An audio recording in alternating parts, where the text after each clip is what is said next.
We're all in blue here for 4020 podcast and for good reason, Breeny. Well, Queenslander. well, I'm a Queenslander, but in Origin, things happen. Won't There's happen nothing this year. sure in Origin, and we saw it again last night. What a game. I know one thing's for sure. We'll be winning in Melbourne, and we can't wait to get back to Suncorp Game 3 and rub it in the Queenslanders' face. Let's rip it. I'm Christian Nicolussi. I'm Neil Breen. And I'm Zac Bailey from 9 News, coming to you from the Sydney Morning Herald newsroom. This is the 4020 podcast. It is your press pass to all things rugby league. All right, Beautiful. gents. Yes. The big debate. This or this? Get going, KP. Right decision. Send off. Send off every day of the week. I'm in the camp of a send-off. I think he got the tackle horribly wrong. He didn't mean to do it. But the game's gotten serious about crackdowns on hits to the head. He got the tackle completely wrong. And this is how it happened. Can I explain it to you? Sure. So Kalyn Ponga's at fullback. It's a state of origin match. His team leads 20-4, and the fastest bloke in rugby league's hurtling down the wing. Now, he doesn't know that Sam Walker's going to get him. He's just got to commit to it. And so he commits to it with everything he's got. But by the time he gets there, Walker's tackling him. It got big on him. And so his right arm was out and was going to wrap. But right at the last second, he puts his head on the wrong side and hits him with his left shoulder instead of his right shoulder. And, of course, the left shoulder, his arm wasn't out, so it's a shoulder charge. And that's basically what happened. Yeah. He just got the tackle wrong, and it was a send-off. I couldn't believe the commentary after the game from Blues legends like Mark Guy and everyone all blowing up. It wasn't a send-off. You know what? If you drive 66 kilometre an hour in a 60 zone all the time, you'll eventually get done. Yeah. At first, I thought it was a sin bin. I thought, there's not much in that. But then the more replays I watched, shoulder, direct contact to the head. And he's lucky, KP. I saw Tolu Kula in the sheds afterwards. Pretty sure he had some stitches above his right eye. KP gets that tackle wrong by a couple of inches. We're talking about a fractured cheekbone. And then Tolu Kula's out for 3 or 4 weeks. So he's lucky he got away with just the punishment. He's lucky he got away with the send-off and a $6,900 fine because it could have been catastrophic. I'd have been happier with 10 minutes, but I can cop a send-off. And the match review committee gave him a grade 2, and in club football, that's 2 weeks. Yeah. Yes. In Origin football, the rules are different to appease the clubs because they don't want to lose players to suspensions because they played in a rep game. It's a quarter of his match fee, $6,900. So the match review committee is saying it's pretty severe, 2-match ban, You know basically. what I like, Brenny? And you know what I like, Zach? Ashley Klein, referees. We're always bagging them, but it was a big call. Right from the outset, Ash Klein was telling the bunker official, Chris Butler, listen, I think this is a send-off. Huge call, right? He's obviously sent it upstairs. And to send a bloke, the easy option would have been to say, listen, have a look at it. What are we going to do? Are we thinking of a sin bin? That was the safe option, but he didn't. He put his kahunas on the line and got on Because the Ash. bunker told him recommendation from them's 10 minutes. At least a sin bin. Yeah, I'm going to ask you this question, Christian. So the bunker tells him 10 minutes. He goes, I'm going for the send-off. Yep. He can't overrule a try, but he can overrule a bunker opinion. What's the difference between a foul play ruling from the bunker and a try ruling? So I checked in with the NRL this morning, obviously. Of course, when it comes to tries, they send the decisions upstairs. Is it a try, yay or nay? The bunker's got all the technology under the sun to look. They can work out whether it's a case of millimetres, it's a try or no try. Very straightforward. When it comes to foul that play, decision is definitive. well, the bunker has can the come in. last It's say very there. black and white. Last I know. say, black and white. Okay. When it comes to foul play, like we saw last night with KP, Yeah. it's up to the referee. It's up to him. It's up to Ash whether or not he wants to send a bloke or not. It's up to him whether he wants to give KP 10 minutes in the bin or Yeah. not. The bunker can just sit there and give their recommendations. They can say, They listen, can give Ash, an opinion. this is what I've seen. I've seen the shoulder to the head. This is direct force. Maybe it was just a head clash. That's just in Ash's ear. And then it's at the end of the day, foul play. Okay. So there's a completely on distinct Ash difference to between the decide two. whether he Rightio. goes or not. Fair play, the ref has the final Yeah. say, tries. But this is the what we bunker want. has the We final want say. referees. They're paid to make decisions, Yeah. not sit on the fence. He made the call. Does the process have to be different? What Should we- process? in terms of, so Ash, so in that, should we hear what the bunker's saying? Should he go like a football, go over to a screen on the sideline? Because a lot of people are saying, the bunker has more screens than what Ash saw at the ground. Now, obviously, Maybe. say at the MC, Maybe, say like the they MC, do in MCG football. game 2, like it's a huge ground and the big screens aren't like they are at a core. Like, does he have to can you replay that? It's not great that a ref's using a big screen. No, the process could be better, but the outcome, good on him, brave. What about the great KP? We get him in the sheds afterwards, had his shirt off. Yeah, what was he saying? He had the blood, on his left ear. I'm convinced he thought the TV cameras were still going because it was great theatre. He had the blood trickling down his chest an hour after full time. He actually thought he was given 10 minutes in the bin at first, and it wasn't until he got in the sheds afterwards that someone had to tell him, listen, mate, you're not coming back on. You've been sent. He knew he did the wrong thing. I think, I'm not going to use the swear word, but he said, S happens. At the end of the day, he regretted his actions. If he had his time over, he would have done it differently. Well, it cost him the game. And he conceded that. Queensland wins without it. We all know that. And he got off pretty lightly. I know it cost Queensland the game, but him personally, a $6,900 fine.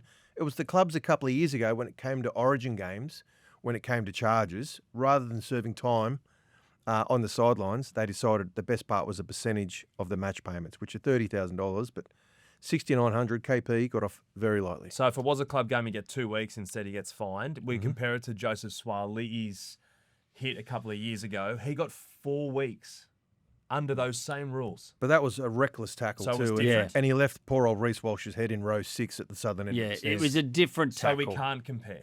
No, I don't think we can. it was a completely different tackle where he rushed out of the line. He knows that Reece Walsh crabs to the left. That's his default position. I reckon New South Wales knew that was what Reece Walsh did, and he was given the job of coming out of the line to get him. He wasn't given the job of taking his head off. Yeah. Yeah, I think it was different. You know what's a good comparable? I like saying that word, comparable. I didn't stutter then. Yeah.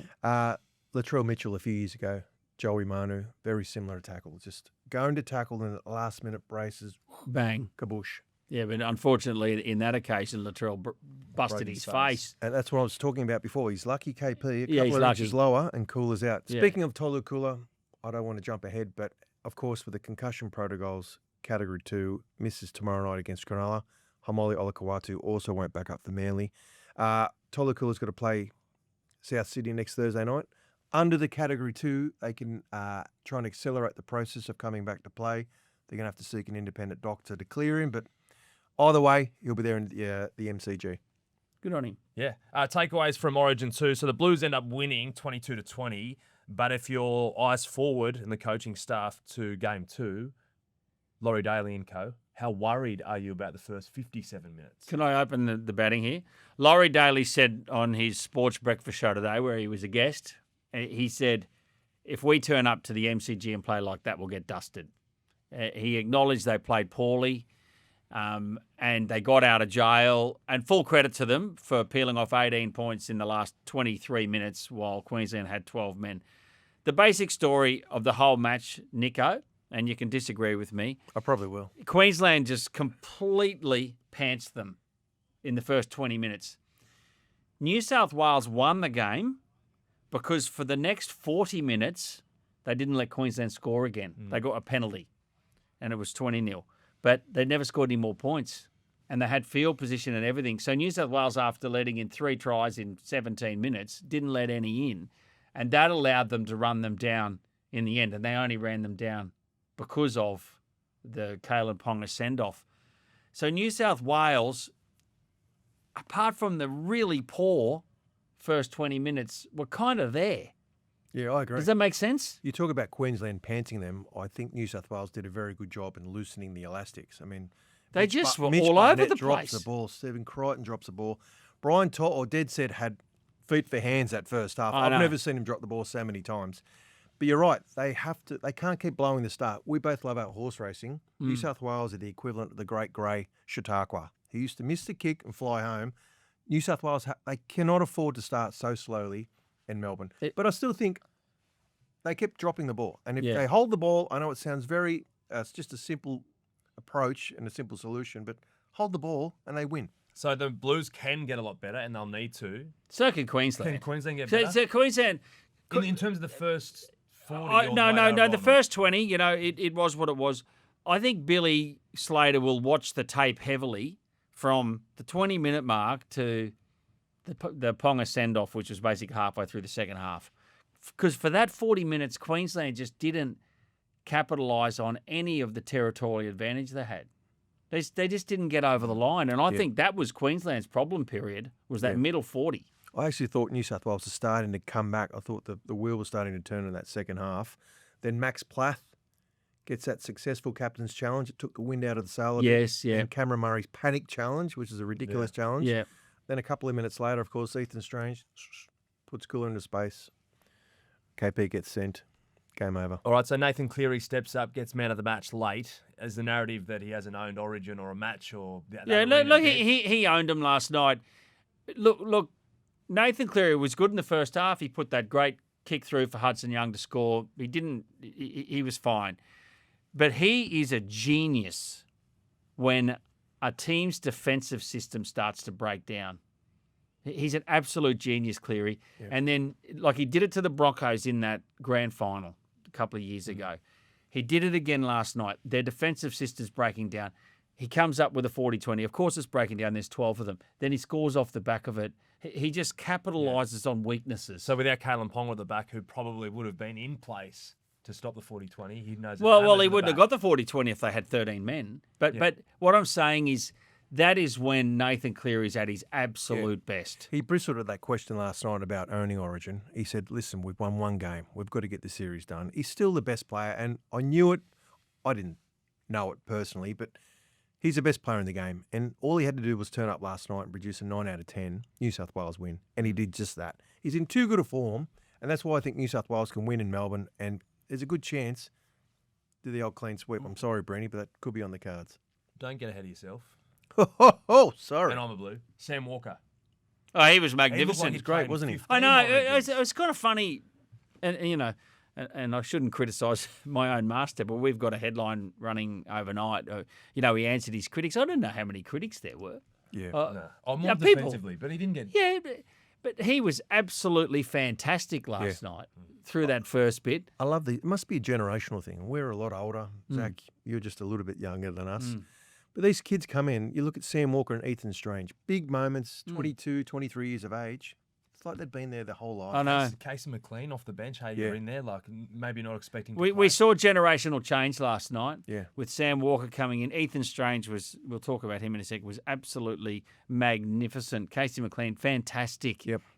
There's a real shift on and a change going on in the NRL. Yeah. If we look ahead to Origin 2, Ethan Strange, if Moses is fit, what happens? It's a big selection debate, isn't it? What do you think, Nico? I think are you have hearing to stick anything with yet? Ethan Strange. No, well, it's all going to come down to Mitchell Moses' hamstring. Of course, he does the extras on Monday, pulls up a bit tight, he's ruled out. Rugby league's all about opportunities. Ethan Strange got his opportunity last night and absolutely nailed it. He's built for it. He's now earned that right. He's built to keep for that it. Position. How do you tinker with a winning team? Mitch Moses was picked in the first place because New South Wales thought he was the best man for the job. And listen, they can't go wrong. I think Ethan Strange deserves to stay there. They'll give Mitch Moses a couple of weeks to try and get his hamstring right. If he's not, and even if he is, do you carry him on the bench or do you carry a guy like Isaiah Katoa on the bench? New South Wales, the last thing they want is an injury risk. That's what hurt them last year. Any players under injury clouds, they want nothing to do with. Mitch Moses. It's all going to come down to Mitch and his hamstring. Mitch isn't a bench player.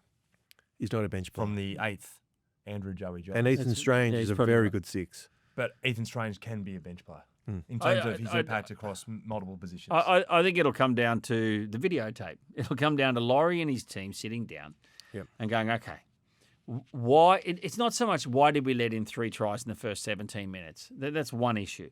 The other issue is why did we battle so much for field position? Okay, 1, errors, 2, kicking game.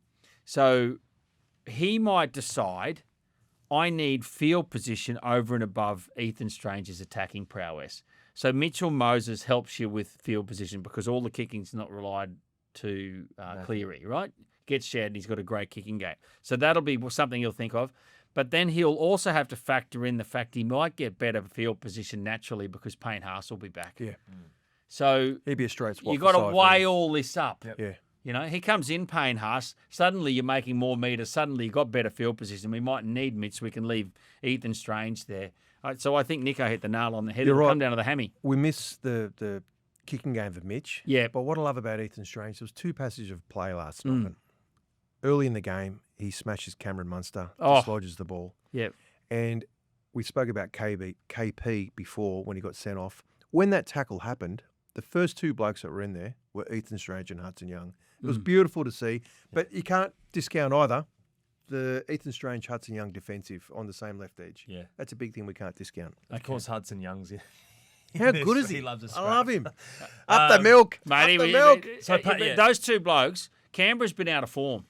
Those two blokes have been played back into form now. Yeah. Ethan Strange hasn't been great for Canberra this year. Yeah. He was great for New South Wales last night. I expect him to go on with it in club football now. Lucky not to be man of the match. I don't think Billy will look to make many changes given how good they were for those 57 minutes. The Blues, Haas straight back in. Latrell, if he's fit. I think Tony Staggs was good. I think he's brilliant. I think if there's one bloke Crichton. that goes for Latrell, it has to be Stephen Crichton. Yep. He's out of form, Crichton. Yeah. He was good for Ethan Strange's try.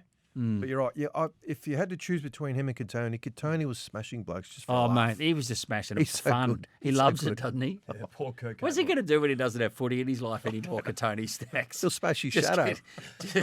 You'll just be in beer gardens scrapping away. He loves it. Isn't there a tale that he used to chase down kangaroos when he was a kid? He's that fast. That's what Chris Close used to do, I think, in Cunnamulla. This is changing the topic. Remember, I used to hear the stories that you could try and push over cows. If you ever stand face to face with a cow, they're big. I get scared trying to push one over. Imagine trying to fly in with a shoulder charge. I don't know where this podcast is going. Under the pump, heading into game 2. Ash Klein, yay or nay? No. No, he's all right. He'll referee game 2. And he kept the whistle in the pocket. Look, Laurie Daly was under the pump so badly until the 57th minute. It's given him a 2-week reprieve. Yeah. You know? Yeah. Needs to win because we don't want to decide of going back up there. I know Madge got it done 2 years ago, but it's a tough place It's a to tough win. one, I know. Laurie knew he was lucky last night, I think. He knew, and he was a realist. And also Billy Slater after the game was really good about the send-off. Yeah. He just said, you got to cop it sweet. Still plenty of NRL action to come. Round 13 this weekend. Sharks Manly. Sharks without Nico. They need a win, but Manly are flying under Foz. Yeah, but it's at Shark Park Friday night. No It's gonna Cola, be no wet. Molly. Yeah, I like the Burbo. Sharks there. And I think with Blake Brayley, he barely got game time. Adam Fanor Blake, you'd think they were both back up. Britton Nakora, not so sure. The Lockie Galvin Cup. The Tigers aren't the cavalry just coming. So who's back for the Tigers? Appy Coruscant's back from suspension. Hamasi Makasini, I think, had the foot. Freshly And re-signed the big also.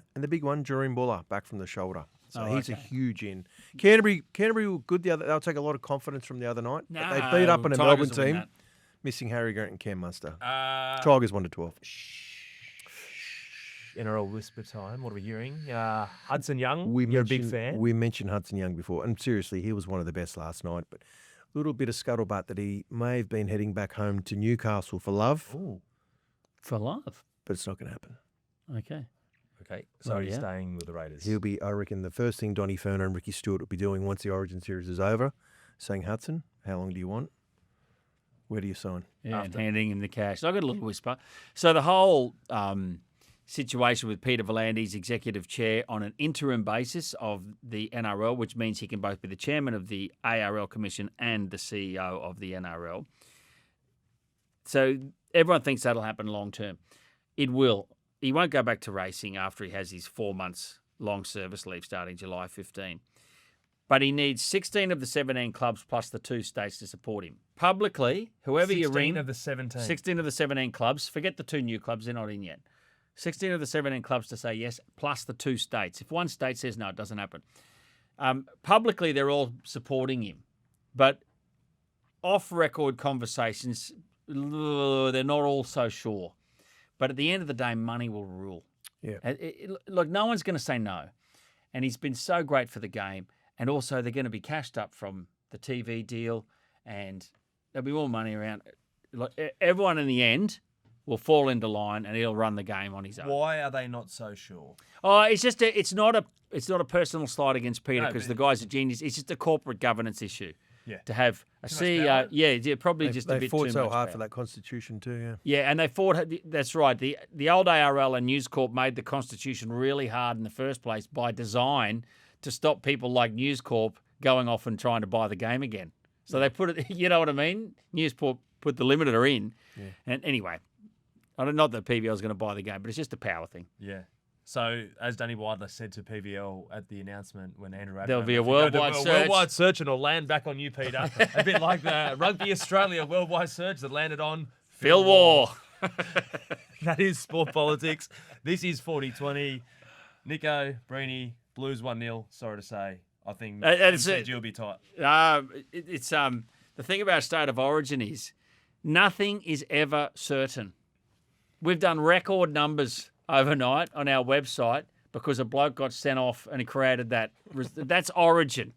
And that's why we love it. It is. That's why we love rugby league. And I love you, Zach. I love you, Nico and Breeny. And Zach's ground announcing last night. Ladies and gentlemen, if you are able... stand for the national anthem. All right, that's it Which from this us. country singer's about to butcher. All right, that's us. Enjoy footy this weekend.